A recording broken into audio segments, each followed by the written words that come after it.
अब ये पुख्ता हो गया है कि हम 22,400 के नीचे की क्लोजिंग नहीं देखेंगे। 22,450 पर निफ्टी ट्रेड कर रहा है। एक झटका जरूर लगा था 22,400 के नीचे का, लेकिन वहां से 60-70 अंकों के आसपास की रिकवरी बाजार में आई है। 122 अंक नीचे है निफ्टी, और अगर हम निफ्टी बैंक की बात करें तो 180 अंकों की गिरावट निफ्टी बैंक में है। और निफ्टी बैंक में भी कुछ हमने देखा कि हल्का फुल्का सुधार निचले स्तरों से आता हुआ दिखा है, और उसकी वजह ये रही है कि जाते जाते एचडीएफसी बैंक का जो शेयर है वो आ गया है फिर से हरे निशान में।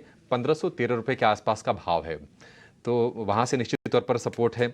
अगर हम कुछ और शेयरों की बात करें तो हमने ये देखा था कि आज एसबीआई ने शुरुआती जो गिरावट दिखाई, फिर लास्ट में हल्के से डैमेज कंट्रोल करने की कोशिश है।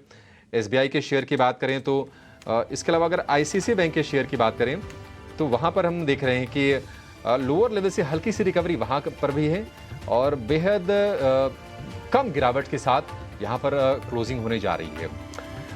अगर हम चढ़ने वाले शेयरों की अगर बात करें, अगर हम निफ्टी की, तो आज निश्चित तौर पर टेक महिंद्रा ने लीड किया। जो शुरुआती बढ़त बनाई उसको आखिर तक आज कायम रखा। इसके अलावा आईटी में एलटीआई माइंट्री हो गया, इसके अलावा विप्रो हो गया, वहाँ पर हमने तेज़ी देखी है। डिफेंसिव्स में अगर हम बात करें, डिवीज लैब, डॉक्टर रेड्डीज, यहाँ पर आज हमने तेज़ी देखी। लेकिन अगर गिरने वाले शेयरों की बात करें तो बजाज फाइनेंस, बजाज फिनसर्व, ये बजाज फिंस नंबर्स ऐसे कोई ख़राब नहीं थे। यूबीएस की कुछ कमज़ोर एक रिपोर्ट आई थी, उसके चलते यहाँ पर प्रेशर भी बना और बजाज फिनसर्व भी टूटा। इंडसइंड बैंक, नेस्ले, एसबीआई लाइफ, एमएनएम, ये कुछ और शेयर रहे जहाँ से आज बाजार पर दबाव बनने का काम हुआ है। वायदा बाजार में कई सारे सुपरस्टार रहे। कोरोमंडल, जेएमआर इंफ्रा, कॉनकॉर, डिक्सन, बायोकॉन बढ़िया तेजी रही। बायोकॉन आज 5.5% ऊपर ये कारोबार कर रहा है, और पिछले 5-6 सत्र से लगातार तेजी है। बायोकॉन वैसे स्लो मूवर है, लेकिन 300 रुपये के ऊपर निकलने के बाद भी लगातार इसमें मोमेंटम बना हुआ है। दूसरी साइड में एलएनटी टेक नतीजों के चलते करीब 10% के आसपास गिरावट रही, और इसके अलावा हम देख रहे हैं कि नेस्ले कमज़ोर रहा, करीब 3% के आसपास की कमज़ोरी दिखी। इसके भी नतीजे आए थे कल के सत्र में।